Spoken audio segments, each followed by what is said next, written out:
প্রিয় ভিউয়ার্স, আসসালামু আলাইকুম। আশা করি সবাই ভালো আছেন। আজকে একটি ব্যতিক্রমধর্মী ভিডিও নিয়ে আপনাদের মাঝে এসেছি। আসলে আমার সম্পর্কে আপনারা অনেকেই অনেক কিছু জানেন না, আর আমিও আপনাদের মাঝে কোনো সময়ই আমার জীবনের বা আমার বাহ্যিক যে অবস্থার কথা কখনো জানাইনি আপনাদের মাঝে। আসলে আমি ইনকামের জন্য অনেক সোর্স বেছে নিয়েছিলাম, বাহিরেও গেছিলাম।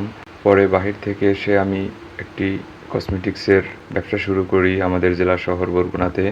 আর এখন আমি আমার বাড়ির পাশে আমার নিজের জমিতে একটি দোকান করেছি, যেখানে আমি দোকান সাজানে ব্যস্ত। আর দোকানের অনেক কাজই শেষ পর্যায়ে। আমি এখন আমার আগের যে মালামাল ছিল সেগুলোকে সাজাচ্ছি।